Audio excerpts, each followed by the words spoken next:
Good morning students. आज अपन पढ़ेंगे आचार्य रामचंद्र शुक्ल को गद्य भाग को पढ़ेंगे और आचार्य रामचंद्र शुक्ल इनका जो निबंध है उसे पढ़ेंगे। आचार्य रामचंद्र शुक्ल का जन्म होता है 1884 के अंदर। अपने बुक में दिया गया 1886 जो कि सही नहीं है, गलत है। सही 1884 है। आचार्य रामचंद्र शुक्ल का जन्म होता है 1884 के अंदर और इनकी मृत्यु होती है 2 फरवरी 1941। मृत्यु कब होती है? मृत्यु होती है 2 फरवरी 1941। आचार्य शुक्ल हिंदी साहित्य के सर्वोत्कृष्ट गद्यकार हैं। उनका हिंदी साहित्य का इतिहास अत्यंत प्रमाणिक ग्रंथ है। हिंदी शब्द सागर उनकी रचनाएं, हिंदी शब्द सागर, भरमर गीत सार, जायसी ग्रंथावली, तुलसी साहित्य आदि विविध ग्रंथों पर उन्होंने संपादन किया है। हिंदी की सैद्धांतिक समीक्षा के मानदंडों की स्थापना के संदर्भ में शुक्ल जी का अप्रतिम योगदान रहा है। वे मूलतः आलोचक और विचारक थे। 1904 में उनके निबंध सरस्वती और आनंद कादम्बिनी आदि प्रमुख पत्रिकाओं में छपते रहे।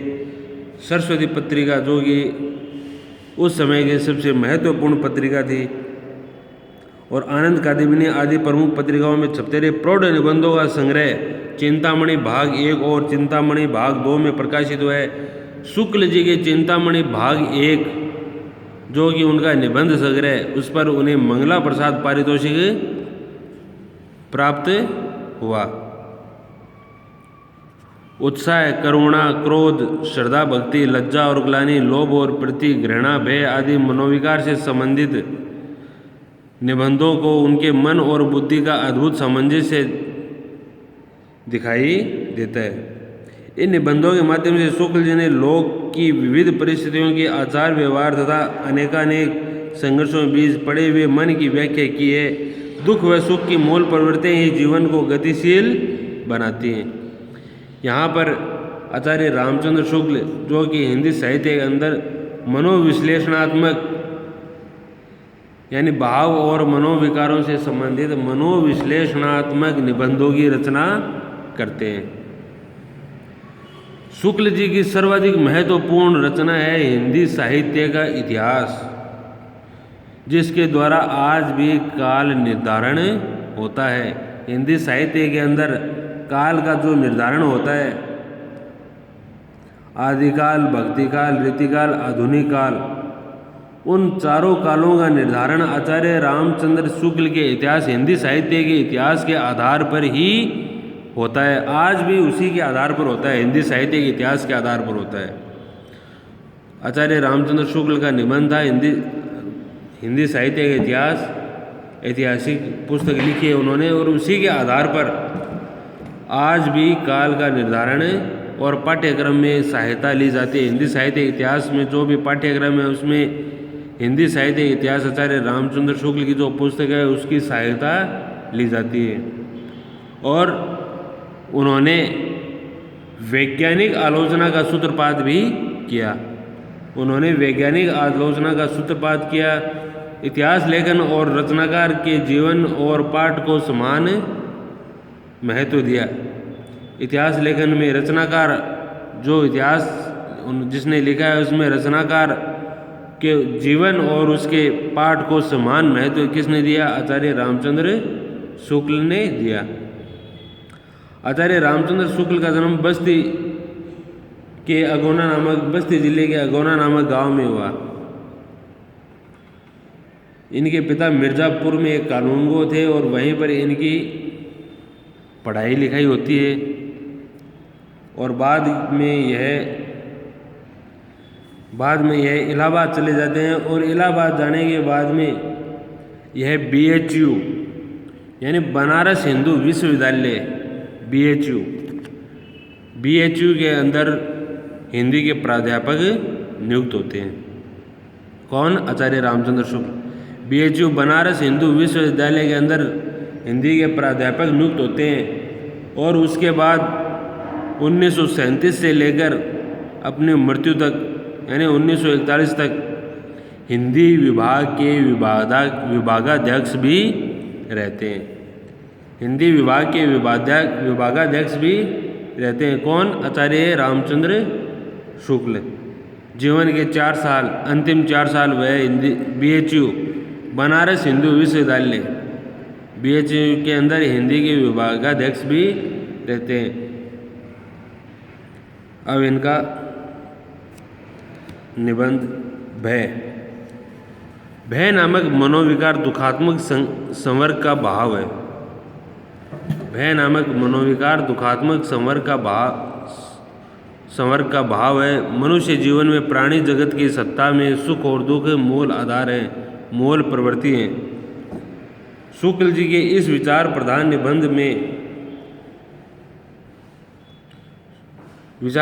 निबंध में भय की अनुभूति को लोक व्यवहार की दृष्टि से बड़ी सूक्ष्मता और विशदता से स्पष्ट किया है। जिस पर अपना वश न हो ऐसे कारण से पहुँचने वाली भावी अनिष्ट के अनिश्चय से जो दुख होता है वह भय कहलाता है। छोटे बालक को जिसमें यह निश्चयात्मिकता बुद्धि नहीं होती है, भय कुछ भी नहीं होता है। जब हमारी इंद्रियां दूर से ही आने वाली क्लेश कारणीय बातों का पता देने लगती हैं, तब हमारा अंतःकरण भावी आपदा का निश्चय कराने लगता है। तब हमारा काम दुख मात्र से नहीं चल सकता, बल्कि भागने या बचने की प्रेरणा करने वाले भय से चल सकता है। इस प्रकार भाव या मनोविकार मानव जीवन के प्रेरक होते हैं। इनसे लोक कल्याण व्यापक उद्देश्य की सिद्धि भी होती है। शुक्ल जी ने निबंध में भाव की केवल वैज्ञानिक प्रामाणिकता ही सिद्ध नहीं की है, वरन लोक व्यवहार और साहित्यिक अभिव्यक्ति के मध्य संगति भी स्थापित की है। कर्म क्षेत्र के व्यूह में जैसे सुखी होना प्रत्यक्ष साध्य है, वैसे ही निर्भय की इस आवश्यकता से हम नहीं बच सकते।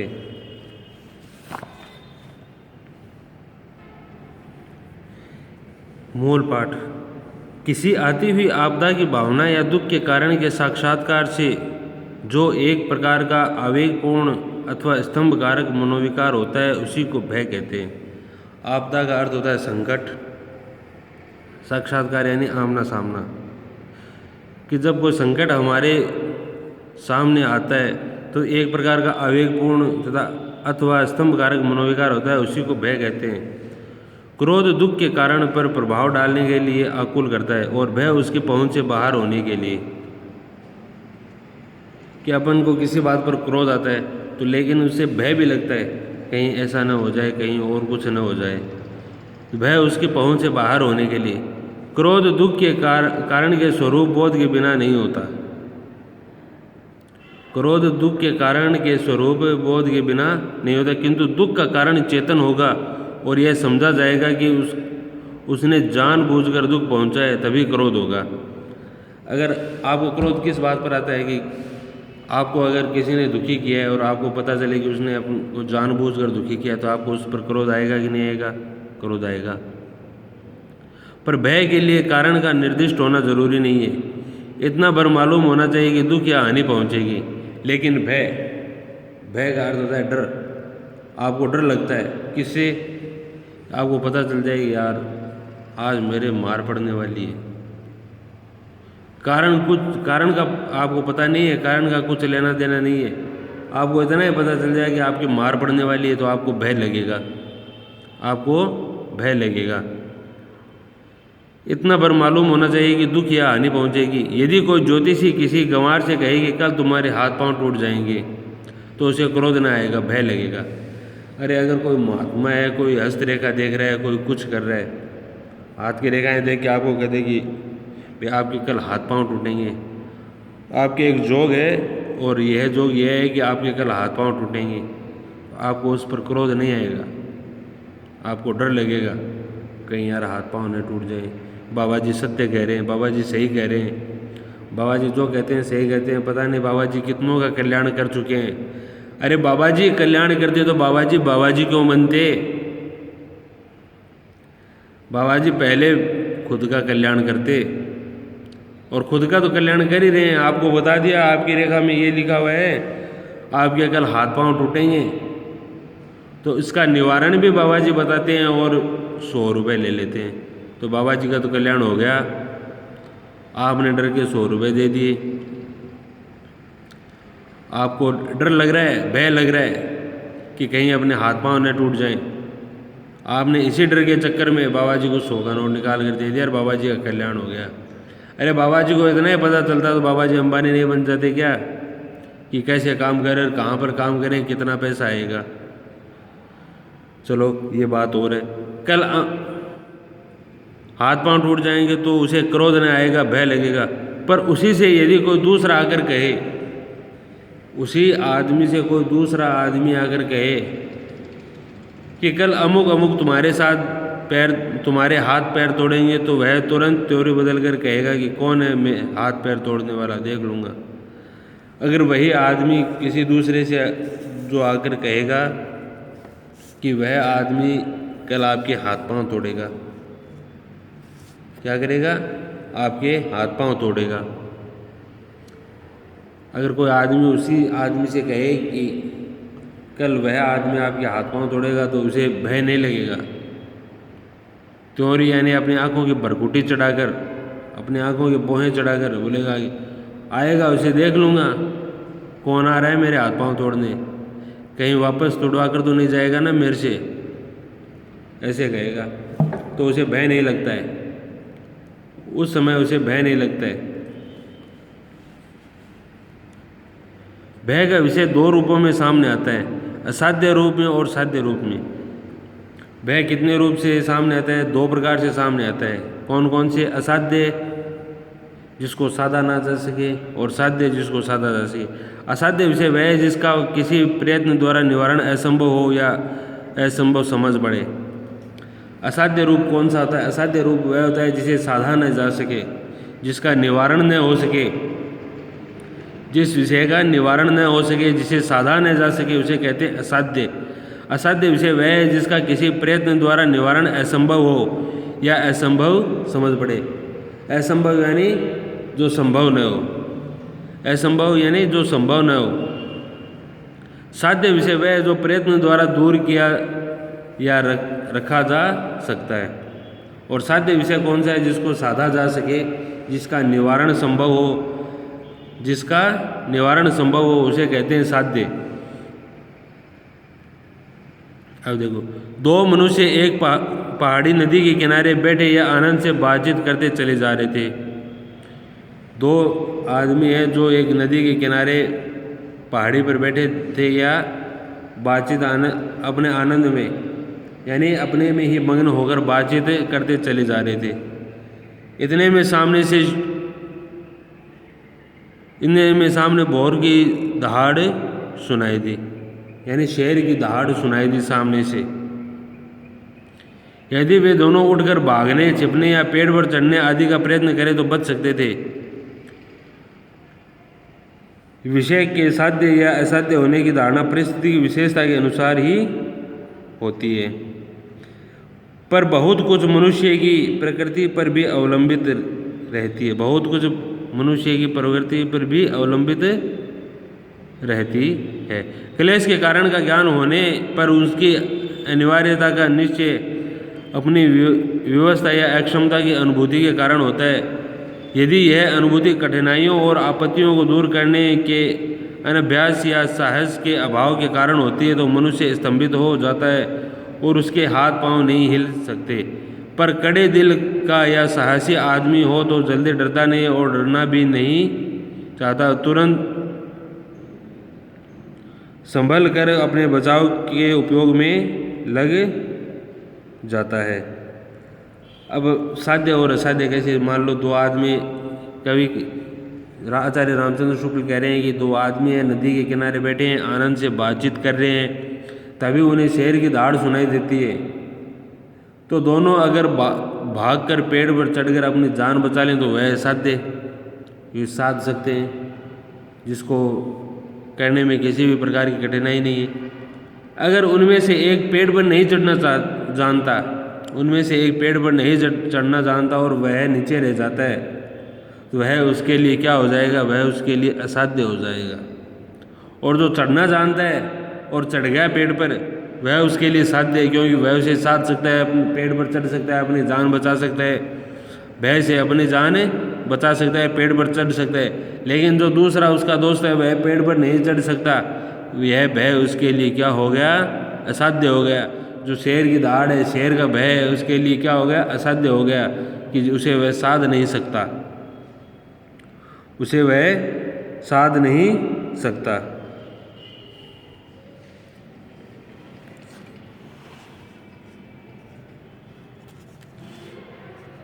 भय जब स्वभावगत हो जाता है तो तब कायरता या भीरुता कहलाता है और भारी दोष माना जाता है, विशेषतः पुरुषों में। अब आचार्य रामचंद्र शुक्ल क्या कहते हैं कि जो डर है, भय, वह अगर स्वभाव से ही हो जाए, स्वभाव से ही हो जाए तो उसे कायरता या भीरुता कहते हैं। कायरता यानी लोग उसे, भय अगर उसके स्वभाव में हो गया तो वह उसके लिए क्या होगा, वह उसे, उसके लिए कायरता होगी। अगर कोई आदमी किसी से डर रहा है, अगर कोई आदमी किसी औरत से डर रहा है तो कहें, लोग कहेंगे यह कायर है, लोग क्या कहेंगे, यह कायर है, एक औरत से डर गया, वह उसका स्वभाव हो गया डरना, उसका उस औरत से डरना उसका स्वभाव हो गया, तो वह उसके लिए, जो डर है उसके लिए क्या बन गया, कायरता बन गई। डर उसके लिए क्या बन गई, कायरता बन गई। भारी दोष माना जाता है, विशेषतः किसमें, पुरुषों में। स्त्रियों में भीरुता तो उनकी लज्जा के समान ही रसिकों के मनोरंजन की वस्तु रही है। पुरुषों की भीरुता की पूरी निंदा होती है। ऐसा जान पड़ता है कि पुराने ज़माने से पुरुषों ने न डरने का ठेका ले रखा है।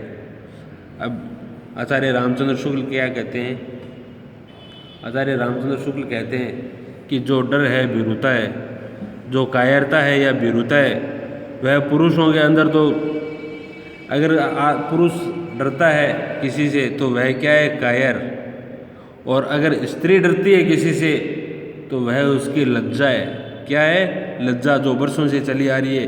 लोग ये कहेंगे नहीं नहीं, उस स्त्री के अंदर लाज बहुत है, उसने इसकी लाज रखी है या उसकी लाज रखी है। और अगर पुरुषों के अंदर वही भीरुता आ जाए, किसी से डरना आ जाए, तो उसे कहेंगे यह तो कायर है, क्या है, कायर। इसलिए क्या कह रहे हैं कवि, इसलिए आचार्य रामचंद्र शुक्ल कह रहे हैं कि मनुष्य ने तो न इस प्रकार से न डरने का जैसे ठेका ही ले रखा है, न डरने का ठेका ही ले रखा है। भीरुता के संयोजक अवयवों में क्लेश सहने की आवश्यकता और उसकी भक्ति का अविश्वास प्रधान है।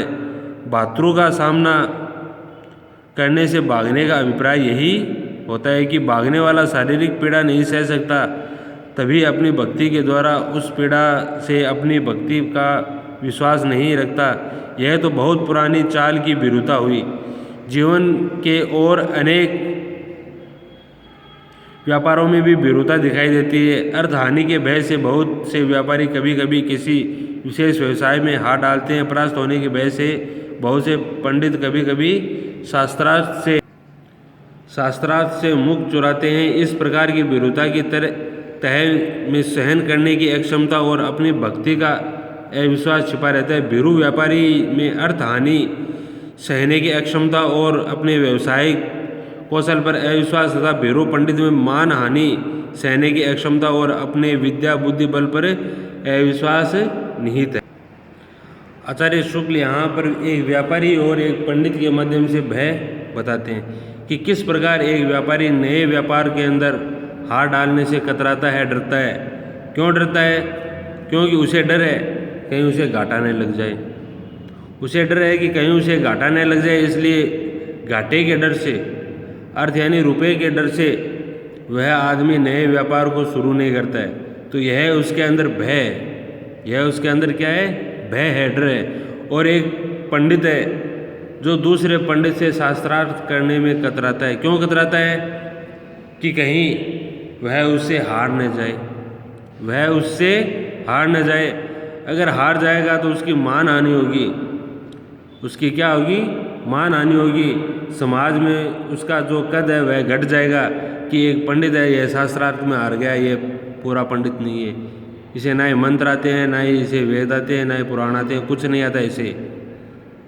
इसे कुछ नहीं आता है, यह हमें पागल बना रहा है, ऐसी सोच उस पंडित के अंदर आ जाती है तो उसे क्या लगता है, डर लगने लगता है कि कहीं लोग उसे कहें कि यह पाखंडी है, यह इसको तो विद्या नहीं आती है, ऐसा लोग ना कहें। तो इस प्रकार वह दूसरे से शास्त्रार्थ करने से क्या है, मुख चुराता है। तो वह क्या हो गया, वह डर गया, वह डर गया। एक ही प्रकार की विरुता ऐसी दिखाई पड़ती है जिसकी प्रशंसा होती है, वह धर्म विरुता है, पर हम तो उसे भी कोई बड़ी प्रशंसा की बात नहीं समझते। धर्म से डरने वालों की अपेक्षा धर्म की ओर आकर्षित होने वाले हमें अधिक धन्य जान पड़ते हैं, जो किसी बुराई से यही समझकर पीछे हटते हैं कि उसके करने में से अधर्म होगा। उसकी अपेक्षा वे ही श्रेष्ठ हैं जिन्हें बुराई अच्छी नहीं लगती है। अब यहाँ पर शुक्ल क्या कह रहे हैं, शुक्ल कह रहे हैं कि यहाँ पर अलग अलग प्रकार के धर्म से डरने वाले लोग हैं। लोग यह भी सोचते हैं कि यार ऐसा काम क्यों करें, यह हमारे धर्म के विरुद्ध है, यह हमारे धर्म के विरुद्ध है। तो वह लोग अधिक धन्य जान पड़ते हैं।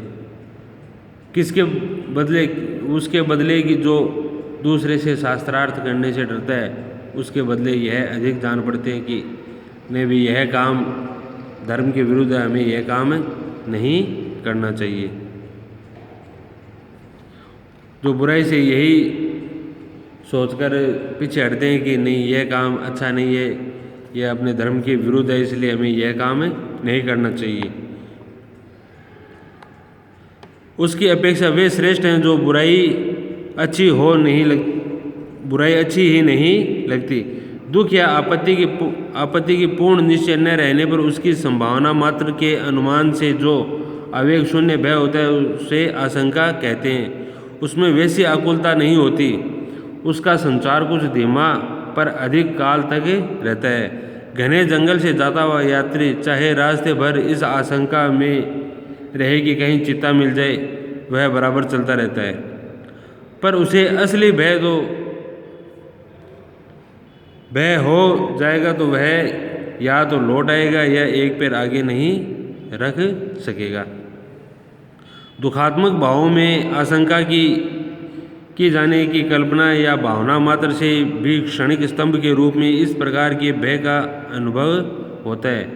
जैसे कोई किसी से कहे कि इस छत से कूद जाओ, तो कूदना और न कूदना उसके हाथों में होते हुए भी कहेगा डर मालूम होता है, पर यह डर भी पूर्ण भय नहीं है। अब इसमें भी अलग अलग प्रकार के भय होते हैं। किसी को उकसाकर उसमें भय पैदा करना। दो आदमी, एक कहता है कि तुम इस छत से कूद जाओ, दूसरा कहता है कूद जाऊंगा। अगर कूद जाएगा तो उसके हाथ पांव टूट जाएंगे, उसे कहेगा कि तू बलशाली, और वह उसे पता है कि मैं कूदूंगा और मेरे पांव टूट जाएंगे, बोले मैं नहीं कूदूंगा। तो क्या बोलता है, तो वो बोलता है कि अच्छा तुम नहीं कूद रहे हो, तो तुम्हारे अंदर भय है भाई, तुम डर गए, तुम कूद ही नहीं सकते। इस प्रकार उसे डराया जाता है, लोग डराने की कोशिश करते हैं।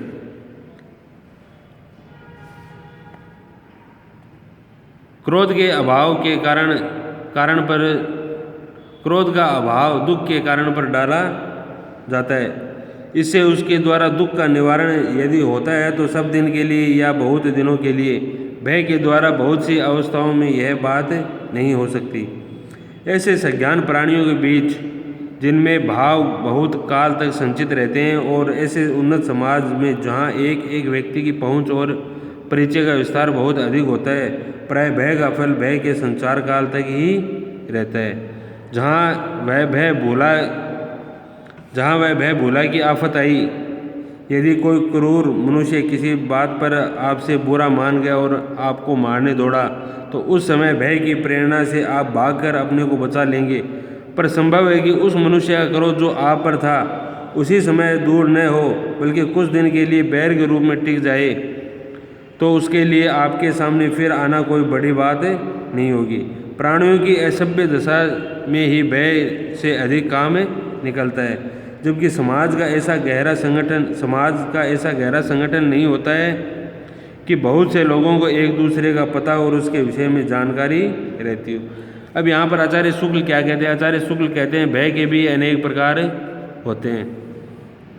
अगर जिस प्रकार मान लो कि दो मनुष्य हैं और उनमें आपस में किसी बात को लेकर झगड़ा हो गया, एक आदमी दूसरे को मारने के लिए दौड़ता है, एक आदमी दूसरे को मारने के लिए दौड़ता है, तो वह वहाँ से भाग जाए, उसे कहते हैं भय। उसे किस प्रकार का भय हुआ? उसे भय हुआ कि कहीं ये मेरे को मारने दे, और भाग जाए, और वह उसके हाथ में है, और कई दिनों तक वही बैर उसके अंदर टिका रहे, कई दिनों तक वही उसके अंदर टिका रहे, तो उसे बाद में कहेंगे बैर, कि उन दोनों में क्या बंध गया? बैर बंध गया। फिर कभी उसके सामने आए तो वह उसे नहीं मारेगा, वह उसे नहीं मारेगा। इस प्रकार भय के अनेक रूप आचार्य शुक्ल ने बताए हैं। आगे का पढ़ेंगे कल, आगे के क्लास के अंदर कल पढ़ेंगे, बाकी बचा है। Okay, thank you.